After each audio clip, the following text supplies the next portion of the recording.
저는 개인적으로 일단 첫 번째는 영상에서도 말씀드렸듯이 공격수들이 팀적으로 움직이느냐 단독으로 움직이느냐 이거의 차이가 가장 컸다고 봐요. 그 경기 자체의 흐름을 바꿀 수 있을 만한 중요한 사건이라고 생각을 하는데, 음바페, 비니시우스 이 친구들이 압박을 그냥 이렇게 따라가요. 그러니까 뒤에 준비됐어? 야 벨링엄 너 카사도 묶었어? 발베르데 너 패드립 지금 잡고 있어? 이걸 확인한 다음에 뛰어가면 그때 이제 음바페가 약간 신호탄을 쏘는 거지. 빵 쏘면 나머지가 똑같이 같이 압박을 해야 되는데, 그게 아니라 음바페는 앞에 수비들이 공 돌리고 있으면 약간 무슨 최면 걸린 것처럼 따라가는데, 음바페 달리기 빠르잖아? 근데 음바페 달리기 빠른데도 빨리 가지도 않아. 있으니까 가긴 가야 되는데 내가 명확하게 책임감을 가지고 압박하는 게 아닌 느낌? 그러니까 전방 압박이라는 게 하나의 구멍만 뚫리면 계속해서 프리하게 되는 거거든요. 음바페가, 비니시우스가 그러면 사이드 쪽에 있는 선수들이나 그 센터백들이 기가 막혀요. 그 바르셀로나 여러분들 이니고 마르티네즈 또 쿠바르시 이런 애들 보면은 어깨로 상대 수비 접근 맞고 그 다음에 몸은 이렇게 보고 있는 상태에서 발목만 돌려버린다니까, 이렇게. 그래서 패스를 이렇게 준다니까. 그러면 그런 능력들에 특화되어 있는 선수들인데 뒤에 벨링엄 같은 애들이 준비가 안 됐는데 그렇게 압박을 간다? 그건 계속 중원을 뚫리겠다는 얘기거든요. 그래서 그렇게 해서 중원 쪽으로 볼 투입이 너무 쉬웠어. 바르셀로나는 중원에서 빌드업하는 속도를 늦춰야지 레알이 승산이 있는 거잖아요. 아예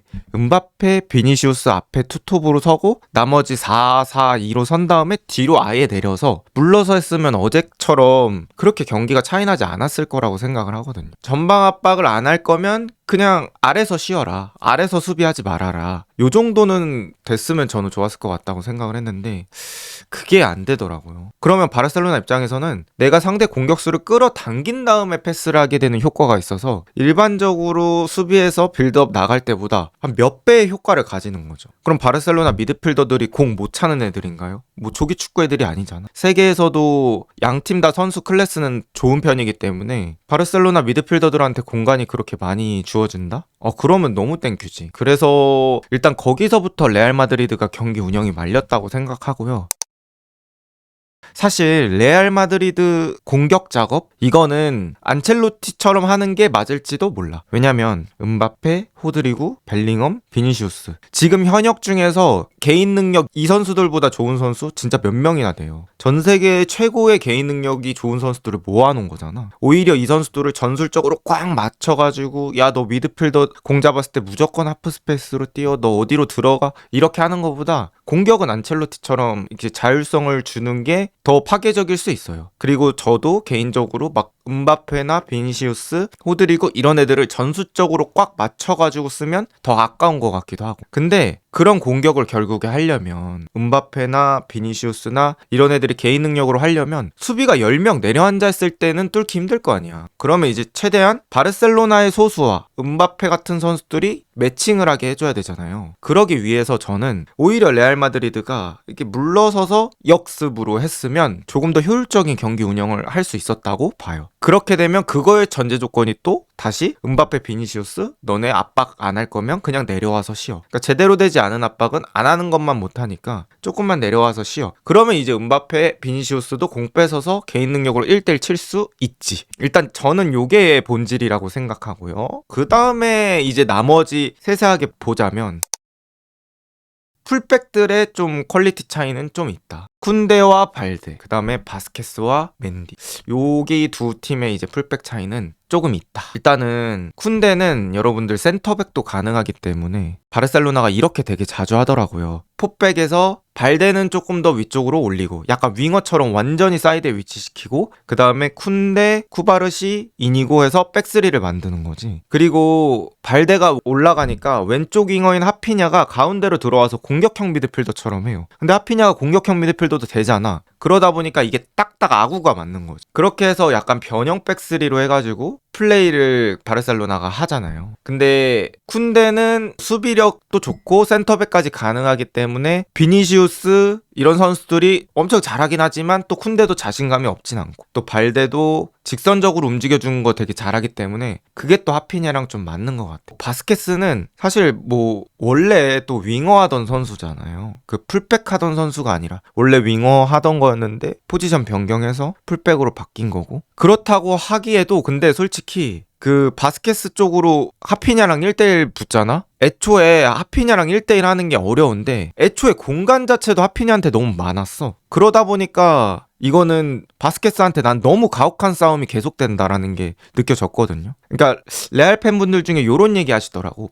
바스케스는 팔아야 된다. 아, 그거 맞아. 맞는데 그렇다고 해서 다른 풀백에 오면은 이 근본적인 문제가 다 해결이 되느냐? 저는 그건 아니라 생각하거든요. 그러니까 바스케스 팔고 다른 애 왔어. 그럼 바스케스보다는 1대1 수비 잘할 수도 있겠지. 걔가 미친 날이 있어서 막 하피냐를 지워버릴 수도 있겠지. 그렇다고 해서 이 전체적인 강대 강팀 할 때 이 흐름이 바뀔 수 있냐? 저는 그렇게는 생각 안 하거든요. 그러니까 결국에는 음바페, 비니시우스의 에고를 눌러주면서 야, 같이 가자. 같이 내렸다가 같이 올라가자. 내지는 뭐 전방 압박할 때는 좀 빡세게 붙어줘라. 요렇게 지금 잡아줄 수 있는 그런 상황이 될 수 있냐가 문제인 거죠.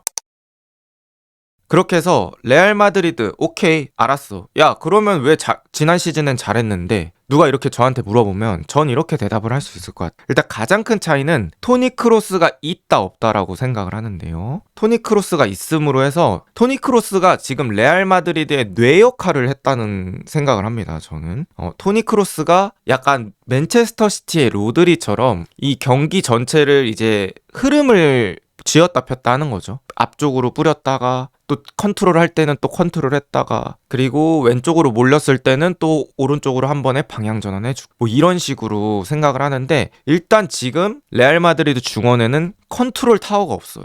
관제탑이 없는 거야. 그래서 발베르데 킥 좋아. 발베르데 전환킥 되거든? 되는데 소프트웨어에서는 크로스를 못 따라간다고 생각을 해요. 발베르데는 오히려 신체 능력이 더 좋고 빠르고 슈팅 세고 요런 거는 인정을 하는데 이 소프트웨어는 크로스까지는 아직 아니라고 생각을 하거든요. 그러다 보니까 레알이 템포 조절도 잘 되는 것 같지가 않고, 그래서 그런 것도 있고, 지난 시즌에는 공격수가 많이 쳐줘봐야 3명이었잖아요. 비니시우스, 호드리구, 벨링엄. 이렇게 벨링엄도 뭐 미드필더로 보자면 보지만 많이 쳐봤자 3명이잖아? 근데 그러면서 토니 크로스의 미드필더 2명, 이렇게 3명이 있었던 거잖아요. 4-3-3, 4-3-1-2 이런 느낌으로. 근데 이번 시즌은 음바페 들어오면서 그럼 호드리구를 벤치에 앉힐 거야? 아니지. 비니시우스 벤치에 앉힐 거야? 아니지. 벨링엄 뺄 거야? 아니지. 그러면 공격적인 선수가 앞에 4명이 돼버린다고. 사실상 포톱처럼 플레이를 하는 건데 토니 크로스도 없는 와중에 공수 밸런스는 더 깨지는 거죠. 공격력은 괜찮아. 그 공격력은 뭐 문제가 아니야. 근데 자꾸 이런 빅팀이랑 할 때는 팀 단위로 움직일수록 더 어려워지는 거잖아요. 레알 마드리드는. 어제 음바페 솔직히 못했냐? 아니, 음바페 잘했어. 음바페 공격적으로는 너무 잘했고 컨디션 완전히 좋아졌고 이름값에 맞는 플레이를 했다고 저는 생각을 해요. 하지만 게임은 질 수 있어. 음바페가 그 컨디션으로 5골 막 때려 박으면 그럼 이기겠지. 근데 그렇지 않다고. 바르셀로나가 동네 팀이 아니고 바르셀로나도 세계적으로 좋은 팀이잖아요. 그러니까 리버풀, 바르셀로나 요런 팀에서 이제 레알 마드리드에 숨겨져 있던 그런 문제들이 조금씩 드러나기 시작한다고 해야 되나? 그런 거 같아요. 아니면 강팀이랑 할 때는 꼭 선발 라인업에 그 4명을 다 박을 필요는 없잖아. 그래서 뭐 상대도 공격 빌드업도 잘하고 압박도 잘하고 그런 팀 상대로는 뭐 비니시우스, 호드리고, 음바페 중에 한 명을 뭐 쉬게 할 수 있다면 밸런스적에서는 그게 더 맞지 않을까라는 생각을 해봤습니다. 그리고 어제 이제 이니고 마르티네즈라는 선수가 이제 중간에 부상을 당했잖아요. 저는 바르셀로나 그 오프사이드 트랩 쓸 때 거기서 뇌 역할을 하는 선수가 저는 이니고라고 생각하거든요. 아직 쿠바르시가 그런 리딩 역할을 하기에는 나이도 어리기도 하고 재능은 확실하지만 잘 따라가 줄 수 있는 존재라 생각하고, 어쨌든 수비 라인에서 센터백이 보통 대장을 하니까 거기서는 나는 이니고가 뇌 역할을 한다고 생각하는데 어제는 이제 이니고가 부상으로 나가면서 이제 아라우오가 들어왔잖아요. 근데 또 원래는 이니고가 왼쪽 센터백, 오른쪽 센터백이 이제 쿠바르시인데 이니고가 나가면서 쿠바르시가 왼쪽으로 옮기고 아라우오가 오른쪽으로 가면서 오른쪽 수비가 쿤데 아라우오가 됐어요. 그리고 상대가 이제 비니시우스 이런 애들이었는데 확실히 그렇게 완전히 수비를 강화하다 보니까 또 역전할 건덕지 자체를 잘 안 주긴 하더라고. 그래서 또 그 수비 라인업이 어제 또 의도치 않았지만 또 활약을 잘 했던 것 같습니다.